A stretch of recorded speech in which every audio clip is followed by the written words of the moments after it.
Alright मेरे प्यारे दोस्तों, मैं हूँ हारिस सुल्तान और पार्ट 2 के साथ फिर से आपकी खिदमत में हाज़िर हैं। डॉक्टर मदीहा हमारे साथ मौजूद हैं।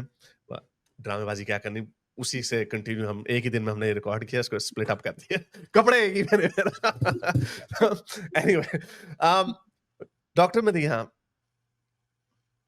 अब ज़रा हमारे अपने इंडियन सबकॉन्टिनेंट के ऊपर भी आ जाते हैं कि जो हमारे पाकिस्तानी लिबरल्स हैं, उनको बड़ा मज़ा आता है। एक तो मेरा ख़्याल से अपने लिबरल क्रेडेंशियल्स को प्रूव करने के लिए वो ये समझते हैं कि बड़ा ज़रूरी है कि ज़रा इंडिया के ऊपर ना ज़रा खूब लताड़ा जाए इंडिया को। मोदी-शोदी, मोदी ने ये कर दिया, वो कर दिया, हिंदुत्वा, ये वो फलाना-ढिंगड़ा।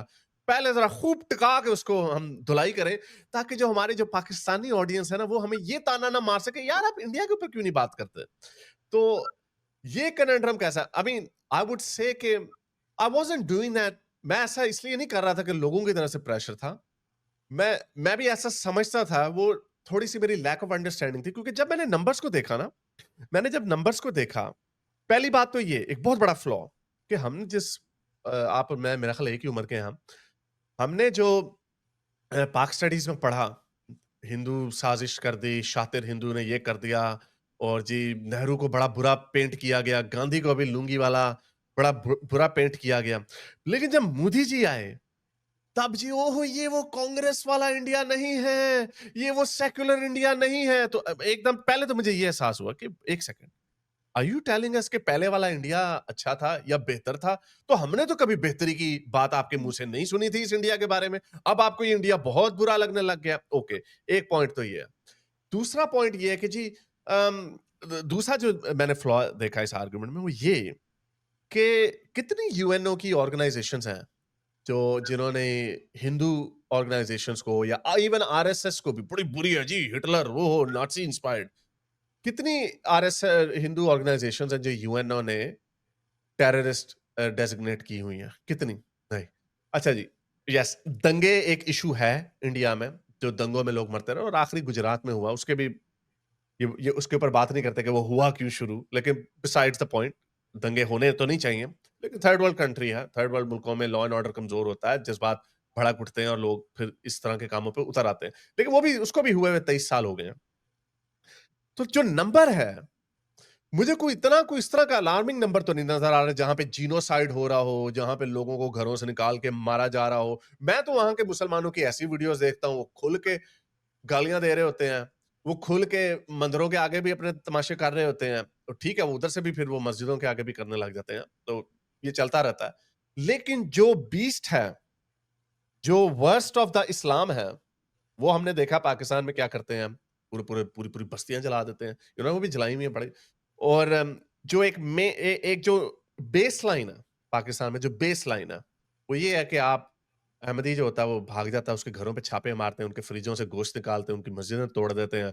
कोई आपके बारे में हल्की-सी इधर-उधर से बात भी कर दे तो आप उसको कत्ल कर देते हैं और उसको मुमताज़ कादरी को हीरो बना देते हैं। ये ज़मीन-आसमान का फ़र्क है। जब मुझे नंबर्स वैसे मिलेंगे वहाँ पे, और हालाँकि वो कितना 6 गुना ज़्यादा बड़ा मुल्क है हमसे, तो उधर प्रोपोर्शनली उससे उतना ही होना, उससे ज़्यादा न खबरें आ रही होनी चाहिए। वो तो वैसे क्योंकि इतना बड़ा मुल्क है, इसलिए वहाँ पे अगर कुछ हो जाए तो वो छोटा से छोटा प्रोपोर्शन पे भी हो रहा हो, तो लगता बहुत बड़ा। तो इसलिए मैंने कहा I don't think we have to do this. तो ये आप जो हमारे लिबरल्स हैं, उनको आप कैसे जवाब देते हैं? क्योंकि मैंने देखा है कि आप भी इस झमेले में नहीं पड़ती कि मैंने अपने लिबरल क्रेडेंशियल्स को साबित करने के लिए पहले ज़रा इंडिया को तरफना ज़रा तुन के रखूँ ज़रा उन्हें। तो मैं तो ये कहती हूँ you have to choose your battles wisely कि आप हर महाज़ पे हर बंदे से नहीं लड़ सकते ना। तो अगर मैं एक और महाज़ खोल लूँ, मैं पाकिस्तान पे बात करती हूँ, फेमिनिज़्म पे बात करती हूँ, इन इटसेल्फ इतने बड़े कंट्रोवर्शियल टॉपिक्स हैं, इस्लाम पे बात करती हूँ। अब मैं हिंदुओं को भी बीच में ले आऊँ और फिर उनसे, लेकिन टू बी वेरी ऑनेस्ट जो मैं देखती हूँ कि गेटोइज़ेशन बहुत ज़्यादा है, वहाँ पे रेडिकलाइज़ेशन बहुत ज़्यादा है मुसलमानों में। I would not be surprised कि अगर जो हिंदुत्व का राइज़ भी हुआ है, मुसलमानों की ही रेडिकलाइज़ेशन की वज़ह से हुआ है। जो वीडियोज़ वहाँ पे देखने को मिलती हैं, अगर आप किसी मदरसों में बच्चों को देख लें, तो वो कहते हैं कि आपने बड़े होके क्या बनना है? तो मैंने जी मैं हज करने जाऊँगा, मैं मौलवी बन जाऊँगा या मैंने कुरान, मतलब उनकी अपनी कोई एस्पिरेशंस नहीं है। फिर अभी एक हिंदू खातून उनको मुसलमान को इंटरव्यू कर रही थी कि वो मुसलमान कह रही थी मेरी बहुत ज़्यादा गुर्बत बहुत है ना, आई एम वेरी पुअर। तो उसने कहा तुम्हारे कितने बच्चे हैं? कहती 7 बच्चे। कहती 7 बच्चे हैं तो पुअर तो तुमने होना ही है। कहती नहीं वो तो अल्लाह की देन है। तो कहती गुर्बत किसकी देन है? कहती मोदी की। अब आप ये हुँ। देखिए ना कि ये माइंडसेट अगर आपका है, ये माइंडसेट है तो like what can anybody else do? और ये तो आपको पता है कि मुसलमान कितने बच्चे पैदा करते हैं। वहाँ पे लिटरली कुछ साल पहले एक लड़की बुर्के के लिए खड़ी हो गई थी कि मैंने बुर्का नहीं उतारना, मैं अपना एग्ज़ाम छोड़ दूँगी, मैंने बुर्का नहीं उतारना। तो वो मतलब फिर उन्होंने डिवोर्स के जब लॉज़ मोदी ने पास किए हैं कि 3 तलाक नहीं करनी, तो उसपे मुसलमानों ने इतना शोर मचाया। मतलब they don't even believe western values तो छोड़ दें, जो इंडिया का जो लॉ है, वो उसको भी रिस्पेक्ट नहीं करना चाहते। They want their own sharia law. तो जब आप अपने एक रेडिकलाइज़्ड उससे नहीं निकलना चाहते, what can other people do about it? जो भी हिंदू-मुस्लिम का वहाँ हो रहा है और हमें जो गुजरात का बताया गया था, मोदी बहुत क्या बोलते हैं उसको, गुजरात का कसाब है, जो भी है, बुचर ऑफ गुजरात। लेकिन अब पता हुँ। चला कि वो भी पहले एक हिंदू मुसलमानों ने कोई हिंदुओं पे अटैक किया था, उसके बाद वो सारे राइट्स शुरू हुए थे। अब जब राइट्स शुरू होते हैं, you have to go back, like Pakistan में तो आपको वन साइडेड स्टोरी बताते हैं ना, तो आपको पूरा किस्सा तो नहीं बताते, लेकिन you have to see what are the grievances of other side too. Like देखिए, मैं ना कभी इंडिया गई हूँ, ना मैं कभी इंडिया में रही हूँ। I don't like so what can I say about India when I have not been there? Pakistan का तो मैं जानती हूँ इन एंड आउट, पाकिस्तान में मैं रही हुई हूँ, उसकी मैं बात कर सकती हूँ। Islam I have like lived my whole life as a Muslim, so I know what Islam मैं एक और टॉपिक छेड़ दूँ जिसका ना मुझे हिंदू रिलिजन के बारे में ज़्यादा पता है, ना मुझे इंडिया के, लेकिन जो मैं जानती हूँ, वहाँ के लोगों में टॉलरेंस एटलीस्ट पाकिस्तानियों से ज़्यादा है। वहाँ पे इस तरह लोगों को जलाया नहीं जाता। जो जो यहाँ पे मॉब लिंचिंग हो जाती है, पाकिस्तान में कितने लोगों को जलाया गया है। ब्लास्फेमी पे एटलीस्ट वहाँ पे ये सब कुछ नहीं हो रहा, और वो इसी वजह से कि वहाँ पे वो सेक्युलर वैल्यूज़ हैं। बाकी ये कि जो माइंडसेट है पैट्रियार्की दोनों मुल्कों में है, जो इश्यूज़ हैं माइंडसेट के वो दोनों कंट्रीज़ में, और जब मैं बात करती हूँ, तो मैं इंडिया और पाकिस्तान मिक्स बात करती हूँ। जो फेमिनिज़्म के लेके, मिसोजिनी को लेके, बिकॉज़ उनकी मूवी से हमें पता चलता है कि those the same issues are there as well. जो लेकिन वो खवातीन सेम है, लेकिन ये भी एक पॉइंट है कि हमें ये बड़ा केयरफुल होके इसके ऊपर बात करनी चाहिए, क्योंकि फेयर इनफ उनकी तरफ से भी उनको गुस्सा आता है। जो ये इंडिया की जो फेमिनिस्ट मूवमेंट है, वो पाकिस्तान की औरत मार्च से इंडिपेंडेंट है और बड़ी पुरानी है। राइट, वहाँ की जो फेमिनिस्ट जो अपने सिस्टम के अंदर रहते हुए जो उनकी स्ट्रगल है, वो इंडिजिनस है। तो उसको भी हम पाकिस्तान से कंपेयर नहीं कर सकते। ऑफ कोर्स पाकिस्तान के अंदर भी हमें कुछ चीज़ों को सेलिब्रेट करना चाहिए, जैसे औरत मार्च है, जैसे उनकी पाकिस्तान की ट्रांसजेंडर मूवमेंट है। ऑल्दो एलजीबीटी एलजीबी ले गेज़ एंड लेस्बियन के ऊपर नहीं बात हो सकती। या इंडिया में हुई है, उन्होंने अपनी सुप्रीम कोर्ट से उनको इक्वल राइट्स दिलवाए हैं। उनकी जो वाइब्रेंसी है, उनकी सेक्युलरिज्म और डेमोक्रेसी की जो वाइब्रेंसी है, वो भी लाइट ईयर्स अहेड है पाकिस्तान से, specially at the same time कि दोनों मुल्क मॉडर्न स्टेट्स 1947 में एक साथ बनी थी।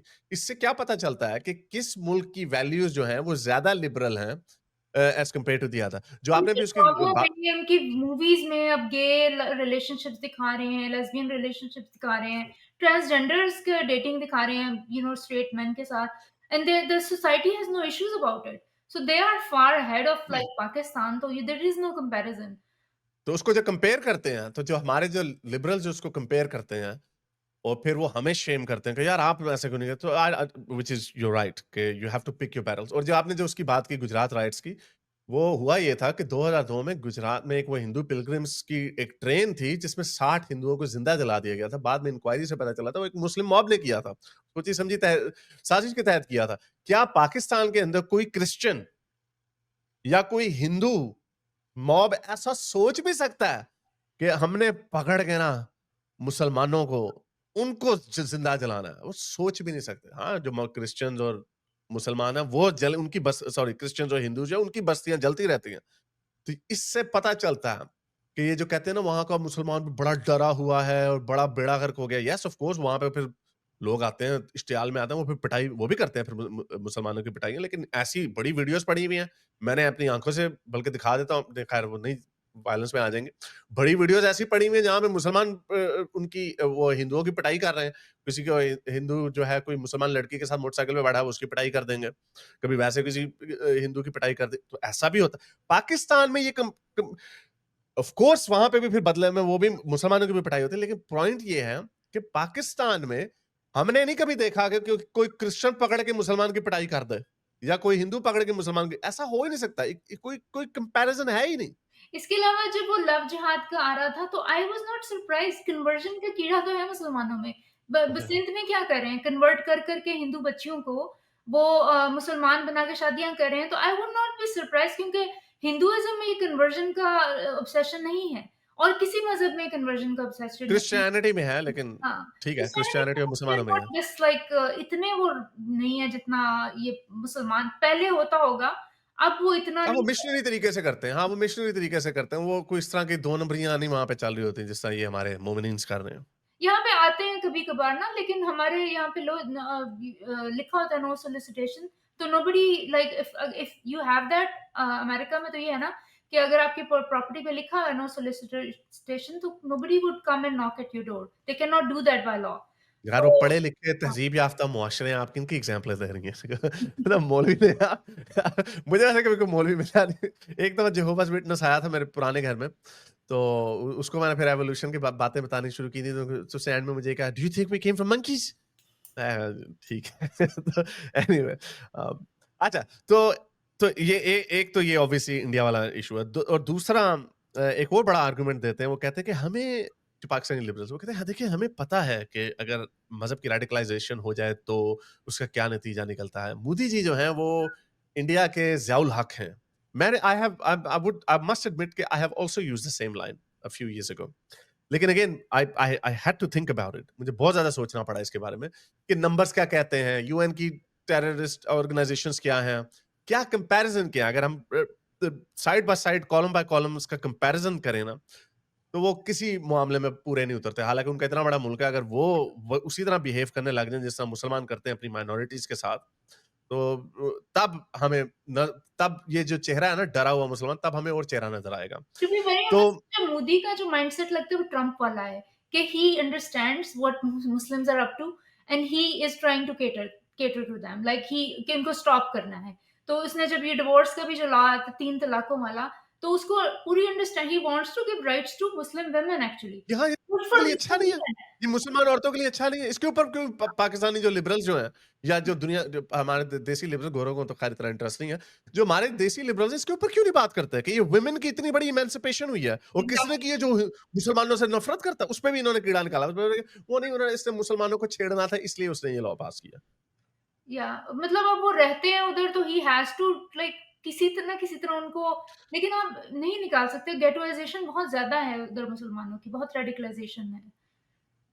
और इसी तरह जब हाँ, fair enough but I think he is still not that heavy handed. He doesn't know क्योंकि ये अगेन ये भी इंडिया की पाकिस्तान का तो पॉलिटिशियन उठ के बड़े मज़े से कह देता है, वो हिंदू पेशाब पीने वालों वगैरह-वगैरह, वो बड़ा केयरफुली होके बयान देते हैं। मैंने नहीं कभी मोदी जी के मुँह से कभी मुसलमानों का वर्ड यूज़ करके उनको स्पेसिफिकली टारगेट किया गया। हाँ, निचले जो लेवल के जो होते हैं, वो फिर भी इस तरह की बात वगैरह कर देते हैं या ज़ाहिर बात है they are the foot soldiers so they have to get the point across. अच्छा, अब एक और जो पॉइंट हमारे जो देसी लिबरल्स हैं और इसमें मैंने भी बड़ी गाली भी खाई और बड़ी ऑस्ट्रेसाइज़ेशन भी देखी अपने ही सो कॉल्ड जो हमारी कम्युनिटी के लोग थे। वो ये इसराइल-फ़लस्तीन वाला इश्यू था and I think you and Nuria are probably maybe some of the very few people um, who who share my opinion on this issue कि इसराइल और फ़लस्तीन के ऊपर भी आपकी इंसानियत किधर गई? वेयर इज़ योर इंसानियत? देखें, इसराइल ने इतने लोगों को मार दिया, इतना खून कर दिया, भूखे मर रहे हैं, जीनोसाइड एक नया वर्ड इन्होंने सीख लिया, जो 5000 जब मरे थे तभी से इन्होंने शोर मचाना शुरू कर दिया। तो आपको वही वर्च्यू सिग्नलिंग करते हैं, आपकी इंसानियत को झंझोड़ते हैं और आपको ताने मारते हैं, तुम तो सफाक हो गए हो। तो इसके ऊपर आपकी क्या पोज़ीशन है इसराइल पैलेस्टाइन के ऊपर? अच्छा, मैं बचपन से मसला फ़लस्तीन, मसला कश्मीर सुनते हुए बड़े हुए हैं, ठीक है? हाँ। And we I literally had no knowledge about this whole issue, ना मैंने कभी इंटरेस्ट लिया। अब जब ये हुआ शुरू, तो I was completely neutral about it. फिर मैंने कहा मैं अपना ना ओपिनियन खुद से I was more तो on अब Palestine side. हाँ, I was a little bit more पूरे on Palestine side. इमोशनल, मतलब एवरीबॉडी वाज़ सो इमोशनल, आप कुछ भी कहें तो आप पे कैंसल कर रहे हैं आपको और रोना-धोना कि you are with baby killers and all that. मुझे तो किसी ने ये भी कह दिया कि you are a baby killer और समथिंग लाइक दैट। मैंने कहा व्हाट? अच्छा, अब मैंने कहा मैं I as like events are unfolding I am gonna make up my mind कि एग्ज़ैक्टली हो क्या रहा है। तो अब अगर आप देखें कि 2005 में वहाँ से इज़राइल बिल्कुल निकल गया था गाज़ा से और उनको कहा आप अपना खुद करें। इलेक्शंस हुए, उन्होंने हमास को इलेक्ट किया, हमास ने उसके बाद इलेक्शन नहीं करने दिए और उसके और बाद पीएलओ के और जो उनके अपनी जो अपोजिशन थी उनको मोटरसाइकिलों से घसीटा, उनको कत्लेआम किया उनका, जो बिल्कुल जो और थोड़ी-सी डेमोक्रेटिक थी। उसके बाद थ्रू आउट ये अपने रॉकेट्स वहाँ पे भेजते रहे। उसके बाद इज़राइल ने अपने वो डिफेंस सिस्टम बनाया जो भी इसका गोल्डन डोम क्या बोलते हैं उसको? आयरन डोम। आयरन डोम जी। बनाया, गोल्डन डोम अमेरिका बनाने वाला है। आयरन डोम बनाया और वो आयरन डोम जो है वो बहुत एक्सपेंसिव है मतलब $3 लाख लगते हैं 1 2 $200-300 के रॉकेट को डिस्ट्रॉय करने के लिए। मतलब उनको उनके कोई पैसे नहीं लग रहे हैं, इनको इतने ज़्यादा और वो उन्होंने सिर्फ़ अपनी डिफेंस के लिए बनाया है। It's not to attack them. तो आप ये देखें कि डिफेंसिव पे कौन है और अटैक कौन कर रहा है। लाइक वो if you have the whole Gaza for you, why are you attacking them? Like it's like poking the sleeping giant right? आप बार-बार जाके उनको इंसाइट करें और वो कुछ भी नहीं, वो सिर्फ़ अपने आप को डिफेंड कर रहे हैं। फिर उसके बाद इन्होंने 7 अक्टूबर कर दिया, मैसेकर किया, ठीक है? आपने उनके 1500 लोगों को मार दिया, वो इस पे आने से पहले, इस पे एक जो ओवरऑल जो व्यू वो ये देते हैं, वो ये देते हैं कि भई आपने ऑक्यूपाई किया हुआ उनको, आपने उनका एक तरीके का ब्लॉकेड लगाया हुआ है। इसलिए इसलिए वो रेजिस्टेंस कर रहे हैं। नहीं, तो ये लेकिन जो वो सच रॉकेट्स में हैं वो इज़राइल के रेजिस्टेंस है। अंदर मुसलमान, अरब मुसलमान रहते हैं। इज़राइल के अंदर रहते हैं वो। और वो मतलब आराम से और गाज़ा से लोग जॉब्स करने आते थे। बॉर्डर क्रॉस करके आते थे। तो मतलब अगर इज़राइल इतनी अपार्थाइड स्टेट है, तो वो कैसे उसके अंदर लोग कैसे रह रहे हैं मुस्लिम्स? मुस्लिम्स इवन वहाँ की मिनिस्ट्री में हैं, वहाँ की गवर्नमेंट में हैं। डॉक्टर्स सबसे ज़्यादा डॉक्टर्स और नर्सेस की जो प्रोपोर्शन है, सबसे ज़्यादा मुस्लिम्स हैं, जो इज़राइली मुस्लिम्स, डॉक्टर्स, अगर आप उनकी प्रोपोर्शन देखें। तो मतलब हाउ आर दे फ्लरिशिंग? अगर इतनी अपार्थाइड है और इतने ज़्यादा बुरे हैं। मुझे लगता है जो इज़राइल की जो पूरी मतलब मैं कुछ यहाँ पे बहुत ज़्यादा कम्युनिटी है इज़राइली ना, और उनको मैं जब देखती हूँ उनकी वैल्यूज़ वही हैं जो अमेरिकन लोगों की values, western liberal values. Secular values हैं। Of course that's one of the biggest reasons why I support Israel. Everybody has equal rights. तो अब मुसलमानों का तो कोई गाज़ा का तो कंपैरिज़न नहीं है। अब अगर गाज़ा में मैंने वीडियोज़ खुद देखी हैं, माइक्रोफ़ोन लो के लेके लोग क्वेश्चन कर रहे हैं कि इज़राइल कहते हैं नहीं हम तो इनको सबको ख़त्म मार देना है जूस को, सबको। वो कहते हैं 99% लोग गाज़ा के यही करेंगे कि they should be all killed. तो मतलब अगर आप चाहते हैं कि river to the sea, Jordan river से जो मेडिटेरेनियन सी तक आप कहते हैं कि पूरा आपको मिल जाए, फ़लस्तीन होगा। तो वो जो कितने 2 मिलियन ज्यूज़ हैं, वो कहाँ जाएँ? लाइक यू 7 मिलियन हाँ, 7 मिलियन 7 ज्यूज़ हैं, 2 मिलियन अरब्स वहाँ पे रहते हाँ, हैं। तो 9 मिलियन कहाँ लोग हैं। जाएँ? So you don't want to have any solution. उसपे आप चाहते हैं और आपके अंदर इतनी नफ़रत भरी हुई है, वहाँ की 10-10 बच्चे पैदा कर रही हैं औरतें और एक बच्चा मर जाता है कहती हैं ये 7 हम और दे देंगे। मतलब आपकी जिहादी मेंटालिटी है, यू हेट ज्यूज़। तो ऐसे में I just see that like maybe Jews hate them too, but the hate is on both sides. So whoever is powerful is gonna win.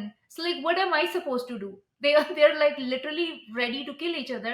So whoever is अब आपने जाके एक इतना अपने से इतनी पावरफुल आर्मी को छेड़ा है, तो they are gonna have some kind of response right? अब लोग ये कहते हैं कि प्रोपोर्शनेट नहीं है रिस्पॉन्स। तो आपका क्या ख्याल है कि इन्होंने 1500 मारे हैं तो वो भी जाके 1500 मार के आ जाएँ और बस कर ऐसा नहीं होता। When you start a war the like you don't control the ends right? इसमें अब आप इमोशनल हो जाए, बेबीज़ मर रहे हैं, क्या आपको नहीं पता था वॉर शुरू करने से पहले बेबीज़ मरेंगे? बेबीज़ हर वॉर में मरते हैं। अब ये even when like the people were not 10,000 इन्होंने शोर मचा दिया जेनोसाइड हो रहा है, जेनोसाइड हो रहा है। यूक्रेन वॉर में भी तो लोग मर रहे हैं। Why you not talking about them? If you अभी ड्रूज़ कम्युनिटी के साथ सीरिया में क्या हो रहा है? if you are such an activist who like care about literally people dying, why are you not talking about other places? So this is all coming from your आपको जिस Jew hatred में बड़ा किया गया है, you have not let that go. आप मज़हब तो छोड़ चुके हैं, लेकिन जो यहूदियों से नफ़रत है ना, वो अब अभी तक आपके डीएनए में है और ये सब उसी से आ रहा है। For me I am like literally I am not looking at this as देखें वो कहते हैं ना when one person dies you can have empathy but when millions are dying they are just stats. So अब इतने सारे लोग मरे for me they are stats just just like अब जो चाइना में हुआ था, यू नो, यू बीगर मुस्लिम्स का, I was not emotional because those were also stats for me, unfortunately, for all of us actually. कोई भी अगर ये कहेगा कि वो उसके बारे में भी इसी तरह इमोशनल हैं और ट्वीट पे ट्वीट कर रहे हैं और वो अनकाउंटेबल हो जाता है ना, वो अनकाउंटेबल हो जाता है। आप कितना एग्जैक्टली, आउटरीच दिखाएँगे ऑन 10,000 डेथ्स वर्सेस 50,000 सो और इवन ये लोग जो कह रहे हैं, इन्होंने genocide Yeah, hmm, I was even unemotional about that. I was even unemotional when Syria में 500,000 people were killed. I was unemotional even about that.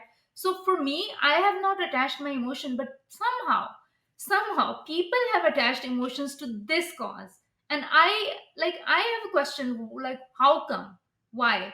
और ये images जो आ रहे हैं, वो ऑटोनोमिक मस्कुलर डिस्ट्रफी वाले बच्चे हैं जो कि कंsanguineous मैरिजेस की वजह से, जो कज़न मैरिजेस होती हैं, उसकी वजह से वो उनको आप शेयर कर रहे हैं पिक्चर के, ये देखो स्टारवेशन हुई हुई है। और एब्सोल्यूटली और साथ मोटी ताज़ी माँ बैठी हुई है, माँ साथ बिल्कुल मोटी ताज़ी माँ बैठी हुई है। हट्टी माँ बिल्कुल हट्टी-कट्टी बैठी है and then this is how their spreading fake news और फिर वो बाकायदा पैलीवुड करके इन्होंने मतलब वो वीडियोज़ आ रही हैं, जिसमें बहुत फेक वीडियोज़ बनाई हुई हैं, बहुत फेक वीडियोज़ भी बनाई हुई हैं, फेक वो वीडियोज़ तो कह रहे साबित हैं, हो चुकी है, सैकड़ों पड़ी हुई हैं। इतना प्रोपेगेंडा है और उसको मतलब डिबंक भी करते हैं, फिर हमास उनके बाकायदा जो ट्रक्स आ रहे हैं उनको जो एड आ रोकती रही है, है। उसको हुँ, कंट्रोल कर रही है। So like there is literally और वो ज़ाहिर है वो डिस्ट्रॉय तो कर रहा है, इज़राइल गाज़ा को डिस्ट्रॉय कर रहा है, उसमें मेबी इस तरह की कैजुअल्टीज़ भी हो रही हों जो और वॉर क्राइम्स भी हो रहे होंगे। लेकिन you know who started the war? Like you are still not returning the hostages, like return the hostages, it will all end. फिर आपने हमास के जो लीडर्स थे वो सारे आपने देखा बाहर बैठे हुए हैं, कतर में बैठे हुए हैं, बर्किन बैग लेके भाग रही है हमास की जो लीडर की, you know, Birkin bag costs like $40,000 US dollars, right? So I mean, these I don't know what, like, how people are have attached their emotions to just this but not to other things. Like आप Syria पे तो इस तरह नहीं emotional होके कर रहे थे, जब सऊदी अरब कहाँ जॉर्डन में मार रहा था लोगों को, तब तो आप यमन में। यमन में, तो तब तो आप इतने इमोशनल नहीं थे, या अभी ड्रूज़ पे आप इमोशनल नहीं हैं। ईरान में अब लिटरली अफ़गानिस्तान में इतनी सारी ख़वातीन को एजुकेशन बंद कर दिया है। That's literally their genocide as well, like you are destroying their humanity, erasing them, right? So why are you not emotional about that? Why just for Palestine? और वो literally these people are saying globalise intifada. इंटिफाडा में क्या हुआ था? Literally वो बम bomb फाड़ो, थे। हाँ, तो बस स्टेशनों पे, बसों पे बम मारो, हाँ, तो सुसाइड बमिंग। ये मुझे लगता है इनको बस एक मौका मिला अपनी ज्यू हेट्रेड को बाहर निकालने का। अमेरिका में जहाँ भी हैं, ये कनाडा में, इन्होंने नाक में दम किया हुआ है सबकी, प्रो पैलेस्टाइन वालों ने। Literally to me it's a mental illness और something. It is a mental illness. ये जो भी आपने जो बात की कि ये किस तरह एड्स को जब ये एड जाती थी इजिप्ट से गज़ा में, तो ये जो अभी अभी जो आजकल का जो इश्यू है ना, वो ये कि हम इसराइल ने फिर ये एड डिस्ट्रीब्यूट करने का जो मैकेनिज़्म है, वो अपने हाथ में ले लिया, जिसकी वजह से कुछ अब्यूसेस भी हुए हैं, जो कि ऑब्वियसली इनेविटेबल हो जाता है इस तरह के जब भगदड़ मचती है। लेकिन उससे पहले क्या हो रहा था, जो एड जाती थी, हमास पकड़ लेती थी और फिर लोगों को बेचती थी। ये वीडियोज़ देख लें, इस तरह की बहुत वीडियोज़ आई हुई हैं और ये सॉरी कंप्यूटर मेरा फ्रीज़ हो गया। 1 सेकंड चलें एनीवे और ये लोग इस तरह भी करते रहे हैं क्योंकि ये 7 अक्टूबर से पहले ये क्या करते थे, ये गाज़ा में ख़वातीन को इन्होंने इतना सबको ट्रेन किया हुआ था कि ख़वातीन जाती थी, नाइफ़ अटैक कर देती थी। ओह छोटे-छोटे यस! बच्चों को इन्होंने ट्रेन किया हुआ था इनको मारने के लिए। वो उन बच्चों को वो अरेस्ट कर लेते थे। फिर वो इस तरह भी हुआ कि क्योंकि ह्यूमन शील्ड तो इस्तेमाल करते हैं कि एक बंदा व्हीलचेयर पे है, उसको लेके पहुँच गए हैं और एकदम पीछे से कोई आया और उसने इज़राइली फ़ौजियों पे अटैक कर दिया। लाइक और someone brought the white flag कि हम हैं, और उसके पीछे से लोगों ने आके attack, so they were doing all this kind of stuff, like literally provoking them. Eventually they just got so tired कि अब उन्होंने कहा let's just eliminate Hamas from, because और फिर लोग इतने रेडिकलाइज्ड हैं, उनका भी तो कुछ करना है। ये ह्यूमन शील्ड्स की जो बात आपने की मैं क्योंकि बहुत सारी चीज़ें ऐसी हैं लोगों को कुछ पता नहीं होता। अगेन इग्नोरेंस के ऊपर हर पूरा आर्गुमेंट है। ये हमास के अपने लोगों की बात सुन लें क्या कह रहे हैं।